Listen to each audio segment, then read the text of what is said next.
오늘 하나님 말씀은 마태복음 12장 36절입니다. 마태복음 12장 36절 말씀을 제가 받들어 읽어드리겠습니다.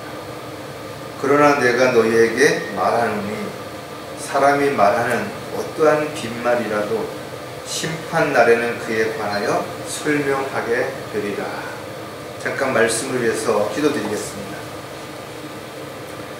우리의 생각을 아시고 우리의 계획을 아시고 우리의 마음을 아시는 주님, 오늘도 저희들 몸만 온 것이 아니라 마음을 주님께 온전히 드리고 또 주님이 베풀어 주신 그 크신 은혜와 사랑을 마음 깊이 새기며 주님 부활하신 첫날에 경배를 드림으로 인해서 주님께 영광을 돌려드리는 또 저희들이 영광스러운 이 자리에 동참할 수 있는 특권을 주신 것에 감사를 드립니다. 저희들이 어느 곳에 있든지 또 무엇을 하든지 저희들의 신분에 걸맞는 그런 삶을 살아갈 수 있도록 인도해 주시고 부끄럽지 않은 그런 삶이 저희들의 생애 사는 동안 지속될 수 있도록 주님 도와주시옵소서. 오늘도 말씀 위에 기름 부어주시고 저희들에게 필요한 영의 양식을 공급해 주셔서 저희들이 죄악된 세상 속에서도 믿음을 지키고 끝까지 달려갈 길을 마칠 수 있도록 주님 역사해 주시기를 간절히 구하곤 합니다. 저희들의 모든 생각과 계획에 있어서 내 뜻이 아니라 하나님 아버지 뜻에 합당한 도구로 일꾼으로 쓰임 받을 수 있도록 매 순간 바른 길로 인도해 주시고 또 필요한 지혜와 능력을 허락해 주시옵소서. 다시 오실 우리 주 예수 그리스도의 이름으로 기도드렸습니다. 얼마 전까지만 하더라도 뉴스를 보면 같은 편인데도 불구하고 서로를 비난하고 공격했던 그런 사람들이 어느 날 보니까 같은 편이 되어서 서로를 지지하고 칭찬하고 또 협력하는 그런 모습을 우리가 보았습니다. 왜 그런 것인가 이거죠.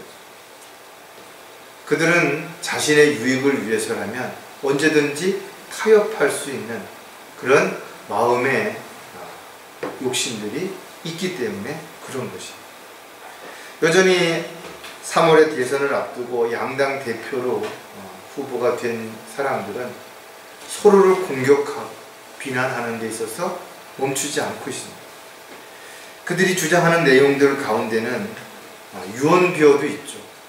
전혀 터무니없는 상대를 흠집내기 위한 그런 네거티브한 그런 내용도 있겠지만 또 어떤 부분은 실질적으로 사실인 것 같은데도 불구하고 왠지 모르게 그것이 밝혀지지 않은 그런 의문으로 인해서 사람들은 의아해하기도 하는 것입니다. 세상에는 이처럼 죄를 짓고서도 그 죄를 이런저런 모습으로 감추고 또 유능한 변호사라고 하는 사람들을 돈으로 사서 있는 죄마저도 궤변을 늘어놓고 증거 불충분으로 또 분명히 죄가 드러나는데도 불구하고 공소시효가 지나가지고 처벌을 받지 않는 사람들도 있죠. 물론 어떤 사람들은 나는 법 앞에 아무런 죄도 없다고 큰소리치고 사람들 앞에서 자기는 결백하다라고 아무 문제가 없다라고 그렇게 이야기했던 사람들이 죄가 드러났을 때 사회로부터 비난을 받고 수치와 부끄러움을 당하는 그들의 민낯이 드러나는 그런 일도 있을 것입니다. 물론 이 세상에서는 어떤 이유로든 간에 자신이 한 것을 완벽하게 감출 수도 있고 사람들을 속일 수도 있고 또 모면할 수도 있을지 모르겠지만 그러나 주님 앞에서는 결코 누구도 그렇게 할 수가 없다라는 것입니다. 왜냐하면 하나님께서는 완벽한 증거를 가지고 심판을 하실 것이고 그곳에는 어떠한 돈으로도 변호사를 선임해서 자신을 대변시킬 수도 없을 것이기 때문에 더더욱 그렇다라는 거죠. 따라서 사람들은 변명하고자 하더라도 또 이유와 핑계를 대고자 하더라도 너무나 완벽한 증거 앞에서 그들은 아무 말도 하지 못하게 분명히 될 것입니다.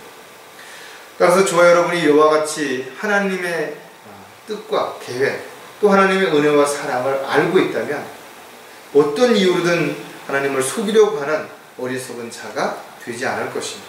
또 무언가를 감추려고 하는, 또 뭔가를 가식적이고 형식적인 모습으로 속이려고 하는 그런 또 어리석은 생각을 하지도 않을 것입니다.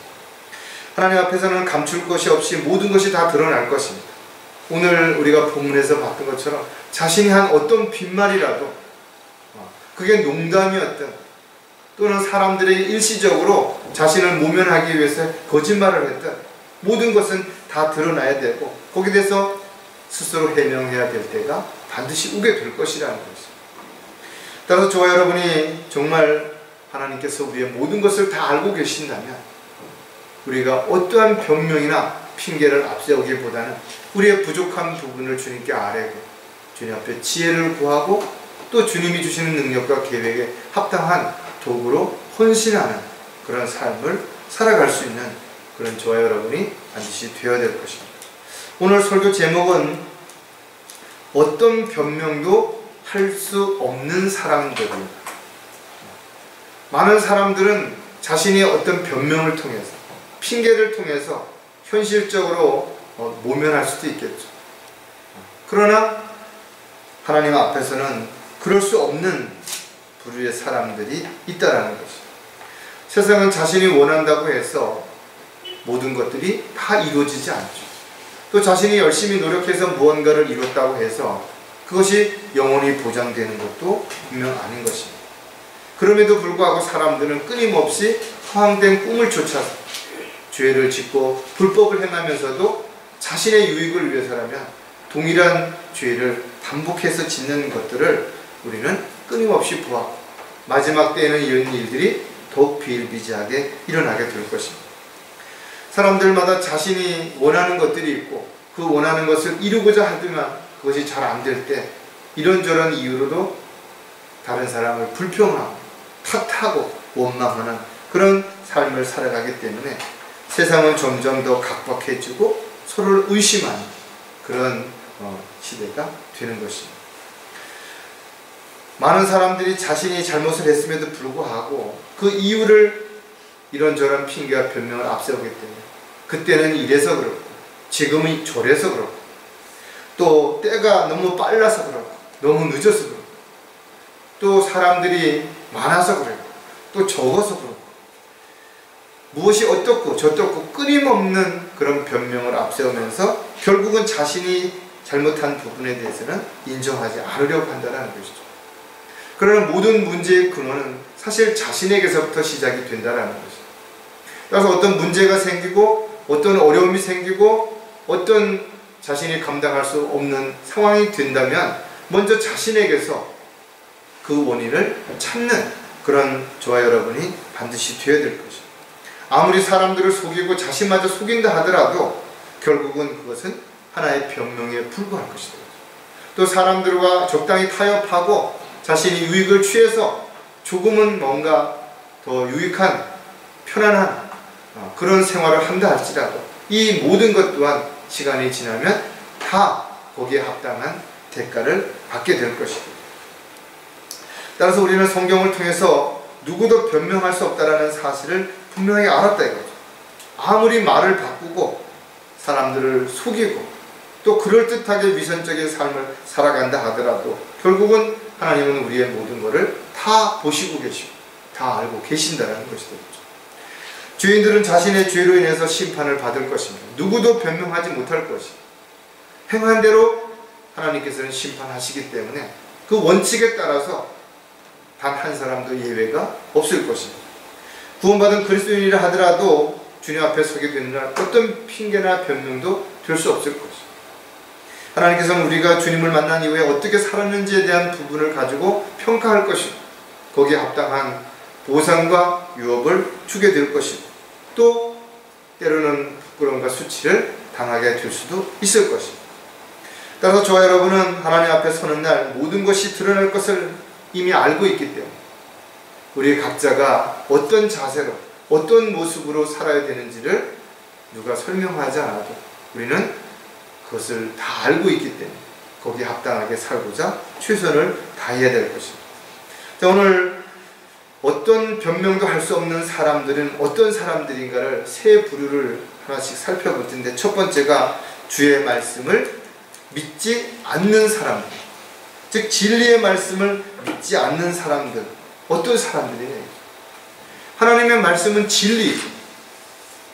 그러나 그 진리가 아무리 귀하고 소중하다 할지라도 그 진리를 믿지 않는 사람들에게는 아무런 의미도 가치도 없는 것이, 마치 돼지에게 진주와 같기 때문에 그렇다라는 거죠.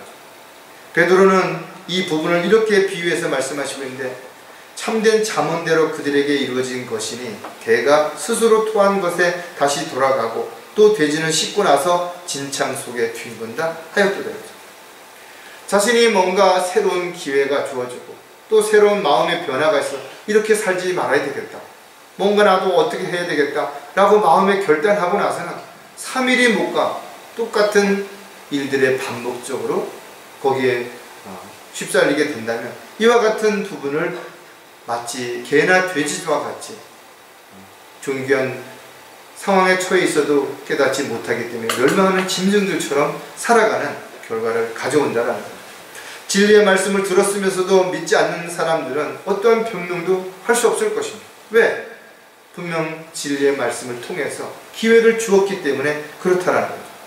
따라서 자신에게 기회가 주었음에도 불구하고 스스로 거역했다면, 외면했다면, 뿌리쳤다면 그들은 주님 앞에 서게 되는 날 어떠한 변명도 할 수 없게 될 것입니다.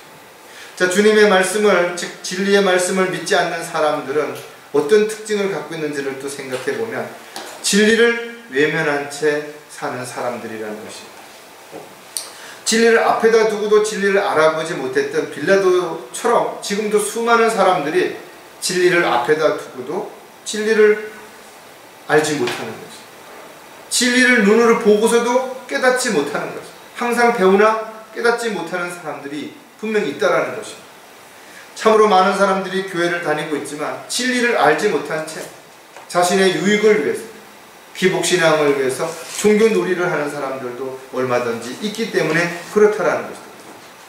아무리 종교적인 열성이 있고 인간적인 노력을 가진다 할지라도 그들이 진리의 말씀을 사랑하지 않는다면 결국은 구원받을 수도 없을 뿐만 아니라 진리를 따라 살아갈 수도 없고 진리를 행할 수도 없는 삶을 살아갈 수밖에 없었기 때문에 그런 거죠. 특히 마지막 때는 많은 사람들이 진리를 저버리고 자신의 귀를 즐겁게 해줄 사람들을 따르게 될 것이다. 즉 마귀의 교리를 따르고 배교하는 사람들이 끊임없이 늘어나는, 왜? 그들이 믿음을 저버렸기 때문에 그렇다라는 거예요.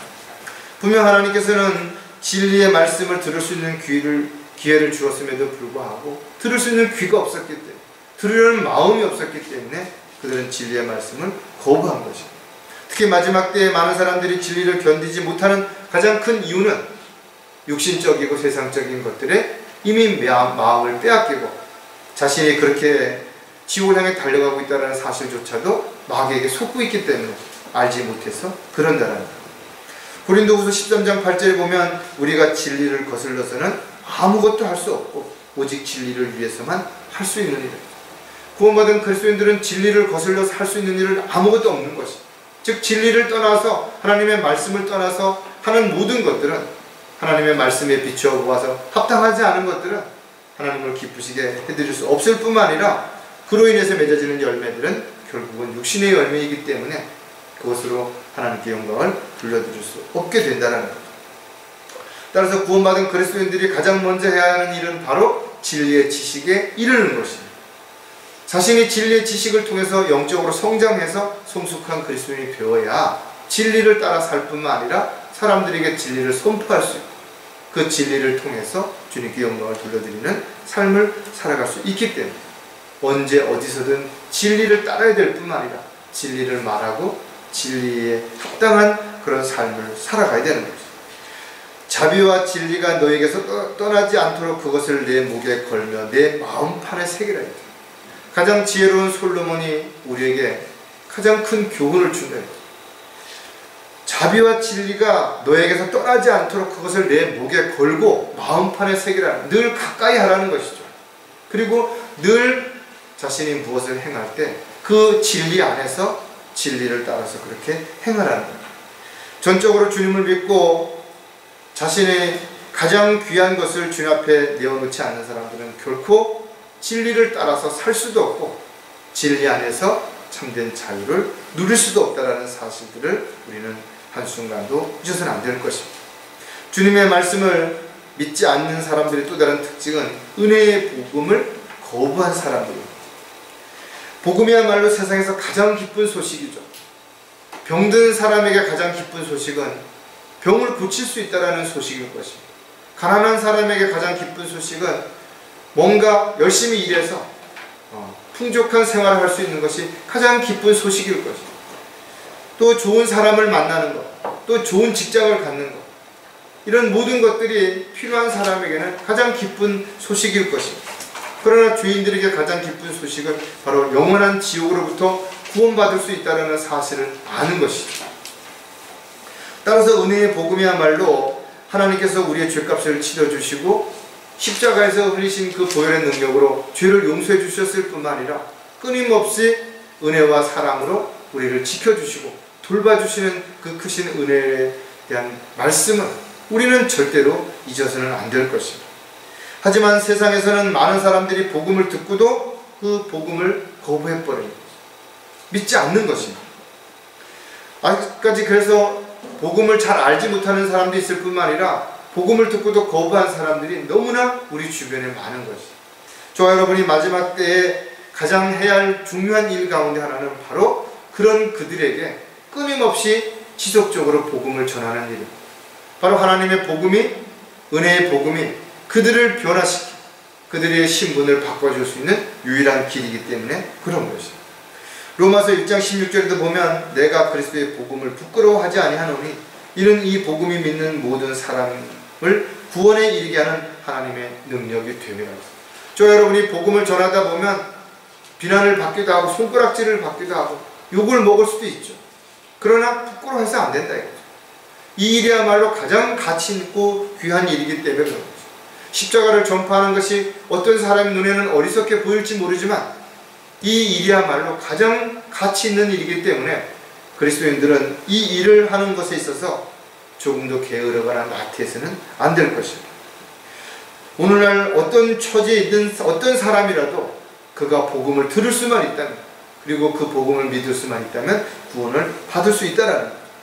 어떤 사람들은 선택의 기회가 없었는지도 모르죠. 그래서 우리는 그와 같은 사람이 없도록 끊임없이 복음을 들고 많은 사람들에게 복음을 전할 수 있는 도구가 되어야 될 것입니다. 십자가 사건 이후에 어떤 상황, 어떤 처지에 있는 사람들이라 하더라도 자신의 어떤 노력이나 또 어떤 자격 조건을 갖추지 않았다 하더라도 분명 구원받을 수 있는 기회가 있음을 우리는 끊임없이 증거해야 될 것입니다. 이것이 바로 이 시대에 구원받은 그리스도인들이 해야 할 가장 중요한 일이고 마땅히 해야 할 일이기 때문에 저와 여러분은 마지막 순간까지, 주님 부르시는 그날까지 이 일에 최선을 다하고 열심을 다할 수 있는 삶이 지속되어야 될 것입니다. 또 진리의 말씀을 믿지 않는 사람들의 특징은 진리의 가치를 상실한 사람. 비록 진리를 알았다 하더라도 어느 순간인가 또 다른 뭔가의 마음이 빼앗겨서 진리의 가치를 상실해버리면 또다시 세상으로 돌아가거나 엉뚱한 짓을 하는 사람들도 너무나 많죠. 진리는 결코 변하지 않는 영원한 것입니다. 그 가치 또한 변하지 않지만 진리의 가치를 상실한 사람들에게는 이미 아무것도 아닌 것입니다. 더 이상 가치 있는 그런 삶을 변화시킬 수 있는 힘이 거기에서 나올 수 없기 때문에 그렇다는 거예요. 오히려 하나님의 말씀은 양날 가진 칼과 같아서 그 칼이 때로는 수술할 수도 있지만 때로는 자신을 찔러서 상해를 입힐 수도 있다는 거죠.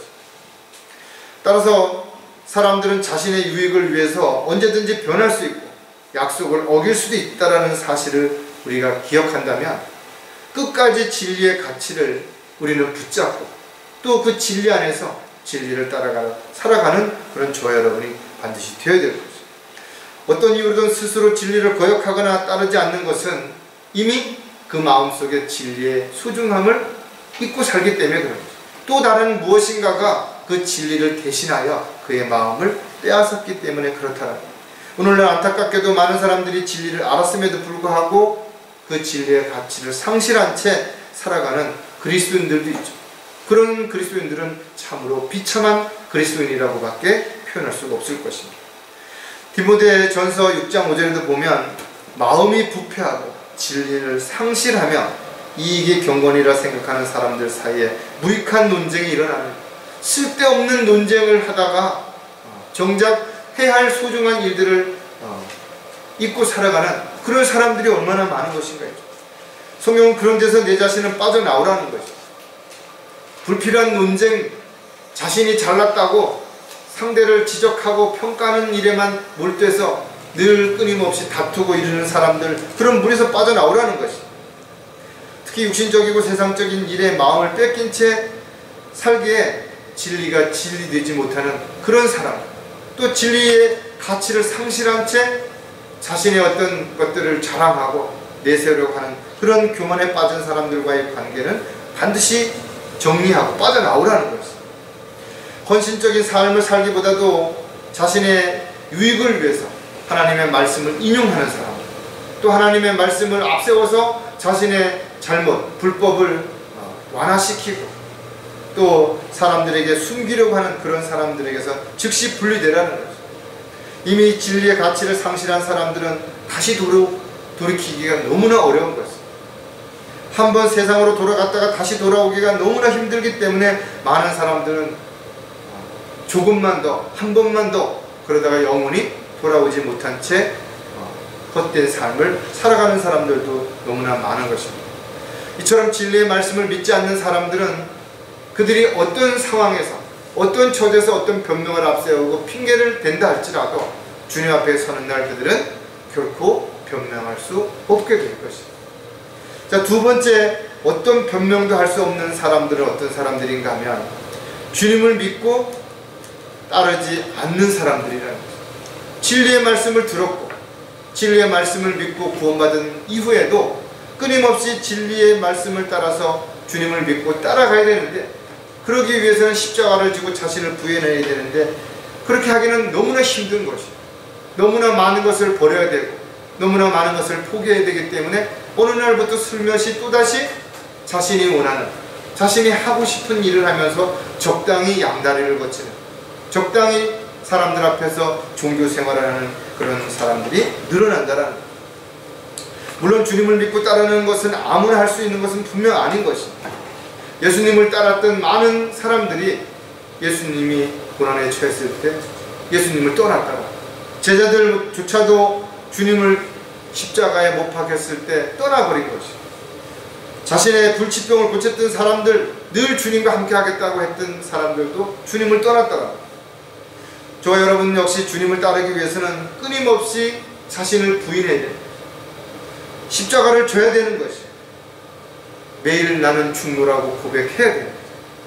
이 세상은 내 집이 아니네, 나그네의 순례자처럼 하나님을 두려워하는 가운데 그렇게 살아야 되는 것이죠. 또 자기가 주인이 아니라 종이라는 사실을 기억한 채 자신의 권리를 주장하지 않고 끊임없이 종으로서 순종하는 자세로 그렇게 살아야 되는 거죠. 하지만 하나님을 따르지 않는 사람들, 주님을 믿고 따르지 않는 사람들은 결국은 사람을 따르게 되죠. 세상 제도를 따르게 되고 세상에 있는 것들을 따르게 되고 세상을 관장하는 마귀를 따르게 될 수밖에 없다는 거예요. 저 여러분이 주님을 떠나는 순간 주님과의 동행이 점점 더 뭔가 문제로 인해서 사이가 멀어지게 되는 순간 즉시 마귀는 그 틈새를 비집고 들어오게 될 것입니다. 하나님께 가까이 다가가라. 그리하면 그분께서 너에게 가까이 다가가시리라. 너희 죄인들아 손을 깨끗이 하라. 너희 두 생각을 품은 자들아 마음을 정결케, 끊임없이 자신의 마음을 정결케 하도록, 또 자신이 두 마음을 품고 양다리를 거치지 않도록 끊임없이 자신을 돌아보고 점검해야 되는 거죠. 안타깝게도 많은 글순들조차도 자신이 할 수 없는 어떤 상황이나 형편에 부딪히게 된다면 온갖 이유와 핑계를 앞세워서 주님을 떠나게 되는, 주님을 믿고 따르지 않는 그런 어리석은 자가 될 수 있다는 것입니다. 하지만 저와 여러분이 주님을 온전히 믿고 따르게 된다면 어떤 문제와 어떤 어려움이 생긴다 하더라도 주님께서는 우리에게 피할 길을 주실 것이고 지혜와 능력을 주셔서 반드시 그 어려움을 극복할 수 있게 해주실 것이다.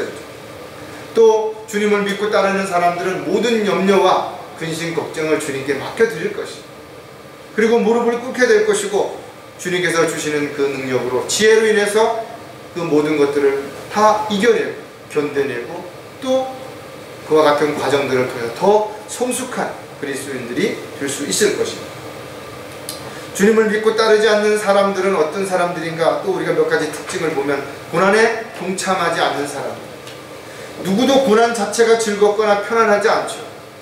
그 고난을 겪는 동안은 많이 힘들고 어려운 것은 너무나 사실인 것이고, 그러나 사도 바울은 디모데에게 고난을 견뎌내라는 것입니다. 고난을 피하거나 고난이 왔을 때 도망가라고 하지 않았다 이거죠. 그러므로 너는 우리 주의 증거니 그를 위하여 죄수된 나를 부끄러워하지 말고 하나님의 능력에 따라 복음을 위하여 고난의 동참자가 되라. 정말 우리가 주님의 종료 일꾼이라면 고난 받는 것을 두려워하기보다는 오히려 그 고난의 동참자가 되어서 주님의 영광을 위해서 스스로 고난을 이겨내는 저와 여러분이 반드시 되어야 될 것입니다. 성경은 분명 고난 받는 그리스도인들에게는 거기에 합당한, 아니 비교할 수 없는 보상을 해주시겠다고 약속하고 있다. 저와 여러분이 주님을 따르는 그리스도인이라면 우리는 이와 같은 고난이 우리에게 닥칠 걸 알지만, 또 지금 고난에 처해 있지만 불평하지 않고 오히려 그 고난을 이겨내 스스로 고난에 동참하는 그런 저와 여러분이 반드시 되어야 될 것입니다.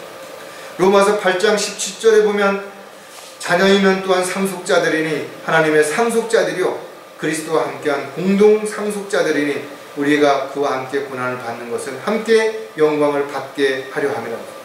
우리가 주님의 일에 동참함으로 고난을 받게 된다면 주님의 영광에 함께 참여하게 될 것이다. 또 우리가 주님의 일에 고난을 받게 된다면 우리는 반드시 거기에 합당한 보상을 받게 될 것입니다. 그래서 베드로는 이렇게 권면하죠. 도리어 너희가 그리스도의 고난에 참여하는 자들이 되는 것이니 즐거워하라. 이는 그의 영광이 나타날 때 너희도 큰 기쁨으로 즐거워하게 하려 함이라. 신실한 하나님의 일꾼이라면 우리는 반드시 주님의 뜻과 계획대로 살아갈 때 박해를 받을, 비난을 받을, 욕을 먹을 것을 알고 있다는 거죠. 그럼에도 불구하고 우리는 그것을 멈추지 않는 이유는 우리가 이 일에 동참함으로 인해서 주님께 영광을 돌려드릴 뿐만 아니라 주님을 다시 만났을 때 잘했다고 칭찬 들을 수 있는 종으로서의 삶이기 때문에 그렇다는 거죠. 따라서 그리스도인들은 디모데에게 편지하는 그 내용에서처럼 최선을 다하고 열심을 다하고 또 끝까지 참고 견디어내는 그런 삶을 통해서 오직 주님께 영광을 돌려드리는 도구가 되어야 될 것입니다. 하지만 주님을 따르지 않는 사람들은 고난을 피하려고만 하지, 오히려 고난받는 것 자체를 두려워하고 고난이 닥쳤을 때는 어떻게든지 모면하기 위해서 세상적이고 인간적인 방법을 추구하게 될 것이다. 하지만 저와 여러분이 정말 주님을 믿고 따르는 그리스도인이라면 믿음의 선배들이 그랬던 것처럼 오히려 고난받는 일에 동참함으로 주님께 영광을 돌려드림으로 주님 다시 만날 때 부끄럽지 않는 그런 삶을 살아가는 저와 여러분이 반드시 되어야 될 것입니다. 주님을 믿고 따르지 않는 사람들은 보상의 주심을 믿지 않는 사람들이죠. 세상에서도 사람들은 자신에게 어떤 보상이 뒤따른다면 정말 열심을 다하죠. 참고 기다리고 최선을 다할 것이다 이거죠. 저와 여러분은 주님의 일꾼인 것이에요. 일꾼이라면 일을 하는 사람입니다. 주님이 무슨 일을 시키든 우리는 불평하지 아니하고 그 일에 최선을 다해야 되는 거죠. 하지만 어떤 사람들은 그 일에 대해서 불평한다 했죠. 또 자신이 그 일을 하지 않아야 된다든지 또는 자신이 그 일을 하기엔 너무나 특별한 사람이라고 오히려 불평하는 그런 사람들도 있다라는 거죠. 따라서 일꾼이라고 해서 동일하게 모두가 다 같지 않다라는 거죠. 어떤 사람들은 노예처럼 어쩔 수 없이 일하는 사람들도 있어요. 마지못해서 억지로 고용인처럼 일을 하는 그런 사람들도 있을 것입니다. 그러나 아들과 같이 자원해서 기쁨으로 감사함으로 일하는 그런 일꾼도 분명 있을 것이라. 저 여러분은 분명 입으로는 주님의 일꾼이라고 말하지만 나는 과연 주님의 일에 어떤 자세로 어떤 마음가짐으로 참여하고 있는지를 스스로 한 번쯤 질문해 보아야 됩니다. 히브리서 11장 6절에 보면 그러나 믿음이 없이는 하나님을 기쁘시게 할 수 없나니 하나님께 나아가는 자는 그분이 존재하시는 것과 그분이 자기를 열심히 찾는 자들에게 보상하시는 분이심을 마땅히 믿어야 합니다. 물론 우리는 주님의 은혜와 사랑에 감사함으로 열심히 일을 해야죠. 어떤 것을 기대하고 어떤 걸 바라고 일하지는 않는다 하더라도 그렇다고 해서 주님이 우리의 모든 것들을 다 알고 계시고 또 보상해 주신다는 그 약속을 부인하지는 않는 것이죠. 우리는 최선을 다해 열심을 다해서 믿음으로 주님 맡겨주신 일들을 자기가 있어야 할 자리 또 해야 할 일들을 감당하면서 최선을 다했다면 주님 앞에 서게 되는 날 반드시 거기에 대한 보상을 주님께서 해주시게 될 것입니다. 세상에서는 예외도 있을 수 있죠. 우연이 있을 수도 있습니다. 또 실수로 자기에게 어떤 불이익이 있을 수도 있고 또 덕이 될 수도 있을지 모르지만 주님 앞에 서게 되는 그날의 심판대에서는 그 어떤 것도 우연은 없는 것입니다. 예외도 없는 것입니다. 왜? 하나님은 원칙에 따라서 거기에 합당한 대로 행하시고 갚아주실 것이라고 약속하셨기 때문에 그렇대요. 저와 여러분은 그렇다면 주님을 만난 이후에 어떤 일을 얼마나 했는가에 대해서는 누가 모른다 하더라도 하나님은 다 알고 계시는 거죠.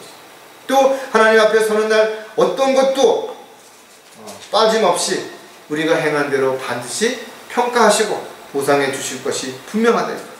그렇다면 세상 사람들이 알아주지 않는다 하더라도 아무도 인정해 주지 않는다 하더라도 그 일이 주님께서 알고 계시고 주님께서 원하시고 기뻐하시는 일이라면 여러분 묵묵히 그 길을 가야 될 것이고 그 일에 최선을 다해야 될 것이고 이 세상에는 비록 그와 같은 삶으로 인해서 어려움을 겪을 수도 있죠. 손해를 볼 수도 있을 것입니다. 또 그런 관계로 인해서 많은 문제와 또 어려움을 끊임없이 겪어야 되는 그런 곤란한 상황에 빠질 수도 있겠지만 분명 주님은 알고 계시는 것이고 반드시 보상해 주실 것을 우리는 절대로 잊어서는 안 될 것입니다. 주님을 믿고 따르지 않는 사람들의 또 다른 특징은 주님께 구하지 않는 사람. 분명 자신에게 문제가 있다고 이야기하면서도 힘들고 어렵다고 말하면서도 자신이 감당할 수 없는 일이라고 말하면서도 주님 앞에 무릎을 꿇고 구하기보다는 여전히 자신의 지식, 경험, 능력 또 자신이 알고 있는 사람들 또 자신이 할 수 있는 모든 것들을 총동원해서 해결하라고 하는 사람들은 결국은 주님을 믿지 않는 사람. 주님을 믿는다면 가장 먼저 주님께 나아가서 자신의 모든 문제를 알려야 하는 것이고 또 그 부분들에 대해서 구체적으로 주님께 구했다면 주님이 어떻게 인도해 주시든 그것을 기다리고 순종할 수 있는 사람들이 되어야 되는 것이죠. 그러나 안타깝게도 많은 사람들이 자신이 할 수 없는 일을 자신이 하려고 한다 했죠. 또 자신에게 맡겨지지 않은 일들을 스스로 하려고 하는 것이죠. 그러다 보니까 온갖 근심 걱정이 생기는 것이고 그와 같은 근심 걱정이 생기다 보니까 불평하고 남을 탓하게 되는 어리석은 일들이 반복되는 것이라는 것이죠. 분명 주님께서 우리에게 어떤 일을 맡기셨다면 그 일을 감당할 수 있는 능력도 주셔야 되는 것이고 또 그 일을 해결할 수 있도록 환경과 여건들도 조성해 주시고 필요한 사람들도 분명히 붙여줄 것입니다. 따라서 저와 여러분은 어떤 상황에 처한다 하더라도 주님께 먼저 구하는 것입니다. 또 주님께서 인도해 주시도록 자신을 주님께 내어드리는 것입니다. 어떻게 보면 기도는 우리에게 주어진 특권이지만 또한 우리는 그 특권을 올바르게 사용하는 것 또한 우리가 마땅히 해야 할 일이라는 것이죠. 그것은 바로 어떠한 상황, 어떠한 조건 가운데서도 주님께 먼저 구해야 한다는 것이다. 빌립보서 4장 19절에도 보면 그러나 나의 하나님께서 그리스도 예수를 통하여 영광 가운데서 그의 풍요함을 따라 너희의 모든 필요를 채워주실 것이다. 저 여러분이 주님의 이름으로 구하면 반드시 그 기도를 응답해 주신다는 거예요. 기도는 주님 보시기에 합당하게 우리가 구해야 되는 것이죠. 때를 쓰는 것이 아니라는 것이죠. 무조건 주님 앞에 달라고 한다고 해서 주님께서 그것을 들어주는 거 아닙니다. 따라서 기도는 우리가 구했을 때 즉시 응답해 주실 수도 있지만 어떤 기도는 기다리라고 하실 수도 있는 것이고 안 된다고 하실 수도 있고 또 우리가 그것을 우리에게 허락해 주시는 그 자체가 우리가 오히려 죄를 짓거나 곁길로 갈 수 있기 때문에 침묵하실 수도 있다는 것이죠. 따라서 저와 여러분은 주님 앞에 기도를 하되 내 뜻이 아니라 하나님 뜻대로 구하는 저와 여러분이 되어야 될 것이죠. 내가 무엇을 하기를 원하시는지, 내가 어떻게 하기를 원하시는지를 먼저 주님께 구하는 저와 여러분이 된다면 주님께서는 반드시 우리에게 필요한 것들을 공급해 주실 뿐만 아니라 우리가 곁길로 가지 않도록, 우리가 낙담하지 않도록 우리에게 필요를 모두 채워주실 것이 분명하다. 따라서 주님을 믿고 따르지 않았던 사람들은 어떠한 이유로, 어떠한 변명과 어떠한 핑계를 앞세운다 할지라도 결코 주님 앞에서는 변명도 할 수 없는 상황에 놓이게 된다는 사실을 우리는 반드시 먼저 기억을 해야 될 것입니다. 마지막으로 주님께 어떤 변명도 할 수 없는 사람들은 어떤 사람들인가? 주님께 헌신하지 않은 사람들이라는 것입니다. 물론 죄인들은 자기의 죄값으로 그렇게 심판을 받게 되겠죠. 또 구원을 받았지만 세상으로 돌아가거나 배교하거나 또는 하나님을 대적하는 그런 위치의 마귀의 종으로 쓰임을 받았던 사람들은 거기에 합당한 벌을 받게 될 것입니다. 그러나 나름대로는 주님을 잘 섬기고 믿고 주님의 뜻대로 살려고 하면서도 여전히 자신을 주님 앞에 온전히 헌신하지 않은 채 자신을 먼저 생각하고 자기가 하고 싶은 것, 자기가 원하는 것을 앞세우는 자기 중심적인 인간적인 생각을 하고 있다면, 우선순위를 하나님이 아닌 자신에게 두고 있다면, 하나님의 뜻이 아닌 내 뜻에 두고 있다면 그들 또한 열심히 믿음 생활을 했다 할지라도 주님 앞에 서는 날 수치와 부끄러움을 당할 수 있다는 것. 하나님의 선하시고 또 기쁘신 뜻뿐만 아니라 하나님께서 우리를 부르시고 우리에게 또 마지막 때 일을 맡기셨다면 그 온전한 뜻이 무엇인지를 우리는 정확하게 알아야 될 것이고, 그 뜻을 이루기 위해서 우리는 더 힘들고 더 어렵고 더 고난과 역경을 겪어야 한다 하더라도 끊임없이 참고 견디고 이겨내야 될 것이죠. 구원받았다고 해서 모두 주님 앞에 헌신하는 건 아니라는 것이죠. 왜냐하면 헌신하려고 할 때마다 마귀가 더 공격하고 방해하기 때문에 그런 것이죠. 따라서 많은 사람들이 알면서도 주님을 위해서 헌신하지 않는 것입니다. 또 주님을 위해 헌신하려고 했다가도 중간에 포기하고 곁길로 가는 사람들도 얼마든지 있는 것이죠. 마귀의 미혹과 세상의 유혹은 끊임없이 우리를 갈등하게 만들고 또 방황하게 만들 수 있다는, 또 마귀의 술책은 가면 갈수록 더 간교해지기 때문에 정신을 차리지 않는다면 우리도 언제든지 마귀에게 속을 수도 있다는 거죠. 또 작은 틈새라도 우리가 그 틈새를 내어주게 되면 마귀는 그 즉시 그 틈새를 비집고 들어와서 우리의 마음을 갈등하게 의심하게 만들고 불평하게 만들어서 하나님의 뜻과 계획에서 점점 멀어지고 또 교제와 관계도 점점 소홀해지게 만들게 될 수밖에 없기 때문에 그렇다. 믿음의 선한 싸움을 싸우고 달려갈 길을 마치는 그 순간까지 우리는 수많은 시련과 역경을 이겨내야 될 것이죠. 지금까지 우리가 잘 해왔던 것처럼 앞으로도 주님 만나는 그 순간까지 끊임없이 우리는 죄와 피 흘리기까지 싸워야 될 것이고, 어떠한 경우 아무리 힘들어도 절대로 멈추거나 포기해서는 안 될 것입니다.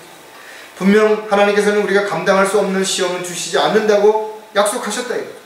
우리가 넘지 못할 그런 고난의 언덕은 없는 것이, 아무리 힘들어도 한 발짝씩 앞으로 가다 보면 어느 순간인가 그 고비를 넘기고 또 이겨낼 수 있기 때문에 그렇다는 거죠. 하나님께서는 오히려 시련과 연단을 통해서 우리를 더 강하게 만들 것이고 더 성숙하게 만들 것이고 더 큰 일을 감당할 수 있는 지혜와 능력을 허락해 주실 것이다. 따라서 누구든지 주님을 위해 온전히 헌신하고자 한다면 어떤 것도 두려워할 필요가 없다는 거죠.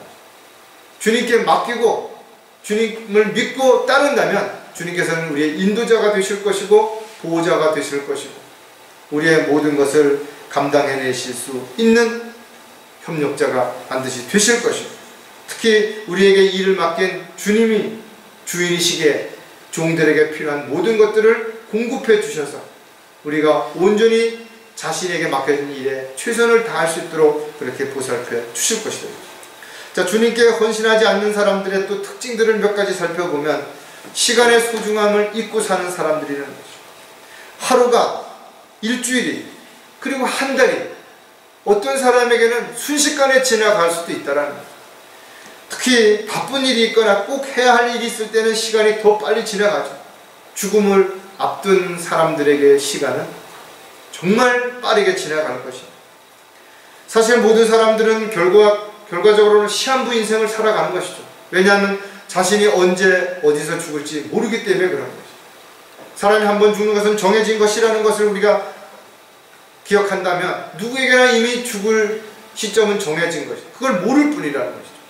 그렇다면 저와 여러분에게 얼마나 살 수 있는지에 대한 시간들은 아무도 모르기 때문에 그 시간들은 어쩌면 아주 짧을 수도 있는 것이고 어쩌면 좀 더 길을 수도 있을 것입니다. 따라서 각 사람에게 주어진 시간은 동일하더라도 그 시간을 어떻게 쓰느냐에 따라서 얼마나 가치가 있느냐, 또 얼마나 의미 있고 귀한 삶을 사느냐는 전혀 다른 모습인 것이죠. 따라서 저와 여러분은 각자 자신에게 주어진 시간들을 어떻게 사용할 것인가, 이런 것들을 늘 주님 앞에 물어보고 신중하게 생각을 해야 될 것이죠.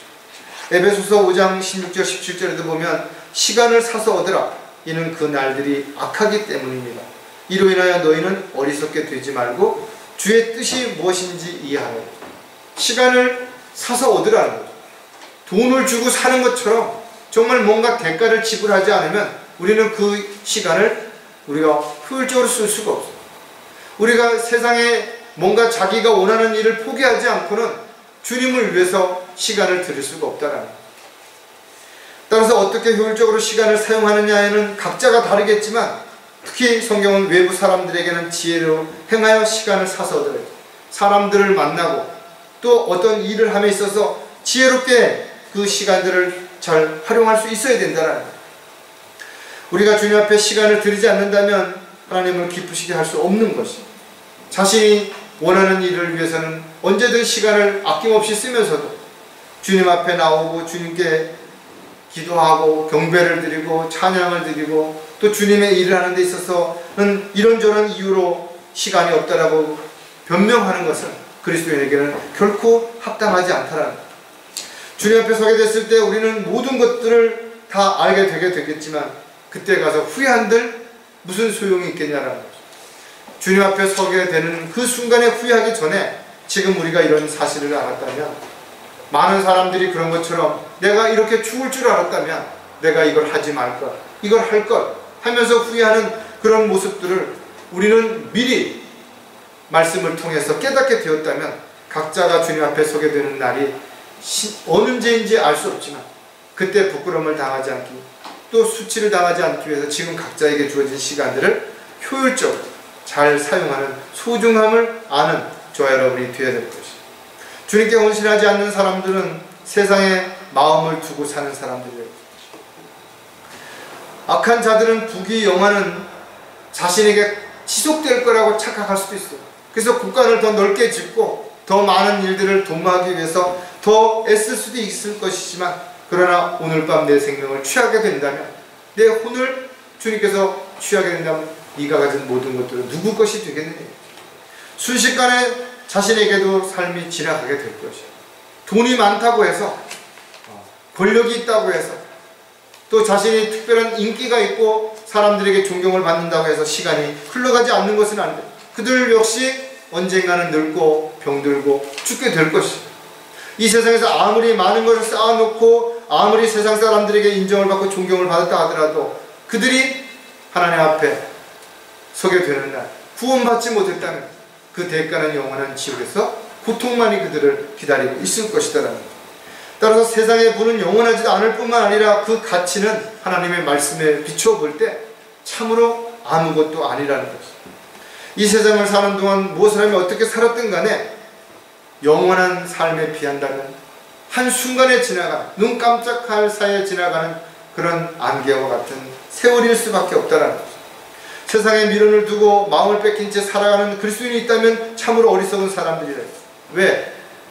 잠깐 보이다 사라지는 안개와 같은 세상에서 그 무엇인가를 누린다고 한들 주님 앞에 서게 되는 날, 그것은 참으로 하찮은 아주 작은 시간이었음을 알게 될 것이고, 그런 것이죠. 누가복음 12장 34절에 너희의 보물이 있는 곳에 너희 마음도 있느니라.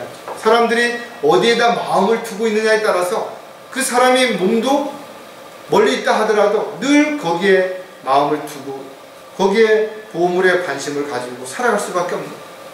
어떤 사람은 돈에, 어떤 사람은 명예에, 어떤 사람은 권력에, 어떤 사람은 사람에 집착해 살아가는 사람들도 있다. 이 세상에 마음을 둔 사람들은 세상에 있는 것들을 바라볼 수밖에 없죠. 하지만 하늘에 소망을 두고 있는 사람들은 하늘을 바라보게 될 것이고 위에 있는 것들을 바라볼 것이고 썩지 아니할 것들을 바라보게 될 것임을 우리는 성경을 통해서 알 수 있는 것이죠. 그래서 마태복음에도 보면 오히려 너희 자신을 위하여 하늘에다 보물을 쌓아두라. 거기는 조미나 녹이 해치지도 않으며 또 거기는 도둑들이 뚫고 들어오지도 못하고 도둑질도 못합니다. 이 세상에서는 하루아침에 모든 것을 다 잃어버릴 수도 있죠. 부도가 날 수도 있고 망하게 될 수도 있고 또 자신이 건강을 잃게 될 수도 있고 죽음을 맞이할 수도 있을 것입니다. 사람들은 눈에 보이는 것들이 다인 것처럼 생각하지만 눈에 보이지 않는 것들이 더 소중한 것들이 훨씬 많다라는 것을 우리가 알고 있다면 우리의 영적인 안목을 더 넓혀서 보다 넓고 깊고 또 멀리 볼 수 있는 그런 저와 여러분이 반드시 되어야 될 것입니다. 우리가 주님 앞에 서게 되는 것을 생각한다면 이 세상의 헛된 것들의 마음을 빼앗기지 않을 것이며 세상을 사랑하지도 세상에 있는 것들을 사랑하지도 않는 그런 삶을 나그네처럼 순례자처럼 분명히 살 수 있을 것입니다. 주님을 위해서 일하지 않는 그리스도인들이라면 이미 그는 마음이 세상에 있다라는 거죠. 왜? 사람은 마음이 있는 곳에 보물을 두고 있다라는 것을 의미하기 때문에 그런 거죠. 세상에도 가치를 두고 의미를 두고 있다면 그의 마음은 당연히 세상에 있는 것에 둘 수밖에 없기 때문에 그런 거죠. 주님께 헌신하지 않은 또 다른 사람의 특징은 어떤 사람인가 하면 아무것도 기대할 것도 없는 사람들이에요. 사람들은 내일은 좀 더 잘 살 수 있겠지, 내일은 더 행복하겠지, 내일은 더 건강하겠지 이렇게 기대할 수 있어요. 그런 긍정적인 생각들이 꼭 나쁜 것만은 아닐 수도 있겠지만 그러나 더 나빠질 수도 있다는 생각은 왜 하지 않는 것인가요? 더 힘들어질 수도 있고 더 어려워질 수도 있는 것이 세상 일인데도 불구하고 사람들은 눈에 보이는 것에 당장 눈앞에 당한 것에만 관심을 갖게 된다는 거죠. 저와 여러분이 주님을 위해 무엇을 하며 어떻게 살았든지 우리는 주님 앞에 섰을 때 평가를 받게 될 것입니다. 그래서 우리가 주님을 위해서 열심히 살았다면, 주님을 위해서 고난을 받았다면, 어려움을 겪었다면, 손해를 보았다면 우리는 기대할 것이 있는 것입니다. 우리는 주님이 다시 오셨을 때 부담을 갖거나 두려워하지 않는다는, 왜? 칭찬받을 것이기 때문에, 잘했다고 인정받을 것이기 때문에 그렇다. 그러나 여전히 자신의 생각만, 자신의 입장만을 생각했던 사람들은 주님이 오늘 오신다라는 것은 두려워할 대상이 되겠죠. 불안하겠죠. 왜? 주님 앞에 서게 됐을 때 주님 앞에 내어놓을 것이 아무것도 없기 때문에 그래요. 오히려 수치와 부끄러움을 당할 것을 스스로 알기 때문에 그렇다라는 거죠. 따라서 저와 여러분은 오직 주님 앞에 자신을 내어드려서 있는 그대로 주님이 기뻐하시는 도구로, 일꾼으로 쓰임받을 수 있는 그런 종이요 도구라는 사실을 늘 인정하고 순종하며 살아가는 저와 여러분이 반드시 되어야 될 것입니다. 베드로전서 1장 4절에 보면 너희를 위하여 하늘에 썩지 않고 더럽지 않고 쇠잔하지 않는 유업을 간직해 두셨습니다. 저와 여러분이 주님을 위해서 했던 모든 일들은 하나도 남김없이 모두 하늘에 다 기록이 되어 있다. 그리고 그것이 정말 주님을 기쁘시게 했던 일이라면 유업으로 보물이 하늘에 다 쌓여 있다라는 거죠. 그 어떤 것도 없는 것이, 잃어버릴 수도 없고 없어지지도 않는 것이다. 따라서 저와 여러분이 주님을 간절히 사모하며 사도 바울처럼 기다리게 된다면 반드시 상을 받게 될 것이고, 또 주님을 맞이할 수 있는 그런 자세로 살아간다면 하루하루 자신에게 주어진 삶을 결코 헛되게 살지 않게 될 것입니다. 저 여러분이 사도 요한이 그랬던 것처럼 마지막 기도가 주 예수여 오시옵소서 라고 기도할 수 있다면 오늘 주님이 오셔도 주님을 맞이할 수 있는 그런 마음의 준비를 하고 살아간다면 저와 여러분 각자 자신에게 주어진 삶에 최선을 다하는 것이고 부끄럽지 않은 삶을 살아가는 것입니다. 비록 우리가 이 세상에서 이름을 알리지 못하고 크게 대단한 큰 일을 하지 못했다 하더라도 비록 작은 일이라도 부끄럽지 않은 그런 모습 가운데 주님을 위해서 열심히 최선을 다해서 살았다면 주님은 잘했다고 칭찬해 주실 것이고 또 우리에게 상과 유업을 통해서 반드시 보상해 주실 것이고, 하지만 우리가 주님의 뜻과 계획을 알았음에도 불구하고 주님의 뜻대로 살지 않았다면, 주님의 계획대로 살지 않았다면 우리는 주님 앞에 섰을 때 아무런 변명도 하지 못하는 또 한 부류에 속하게 될 것입니다. 이 세상에는 정말로 주님을 알지 못한 채 살다가 주님의 말씀을 믿지 않고 주님 앞에 심판을 받을 때 변명할 수 없는 사람들이 있을 것이고, 주님을 믿고 따르지 않고 단지 구원만 받고 주님 앞에 서게 되는 참으로 부끄러운 그리스도인들도 있을 것입니다. 더 나아가서 성숙한 그리스도인이 됐음에도 불구하고 온전히 주님 앞에 헌신하지 않음으로 인해서, 다 알았음에도 불구하고 일하지 않음으로 인해서 상과 유업을 받지 못할 때도 또 어떤 변명도 할 수 없는 그런 저와 여러분이 되지 않도록 오늘 이후에라도 주님이 기뻐하시는 일들을 위해서 더욱 열심히 헌신할 수 있는 저와 여러분이 되시기를 주의 이름으로 부탁을 드리겠습니다. 기도하겠습니다. 아버지 하나님, 참으로 감사를 드립니다. 저희들이 구원받지 못했을 때는 눈에 보이는 것, 또 세상에 있는 것들의 마음을 뺏긴 채 그렇게 살았지만, 구원받은 이후에 주님을 알았고 또 주님이 원하시고 기뻐하시는 주님의 뜻과 계획을 알았음에도 불구하고 여전히 때로는 육신적이고 세상적인 것에 마음을 뺏긴 채 살아갈 때도 있습니다. 이제 주님 오실 때 심히 가까이 온 이 시점에서 저희들 각자에게 맡겨주신 일들에 최선을 다하고 열심을 다함으로 인해서 주님을 만났을 때 잘했다고 칭찬 들을 수 있는, 수치와 부끄러움을 당하지 않는 그런 모든 형제 자매들이 될 수 있도록 주님 도와주시옵소서. 참으로 우리를 지극히 사랑하시는 주 예수 그리스도의 이름으로 기도드렸습니다.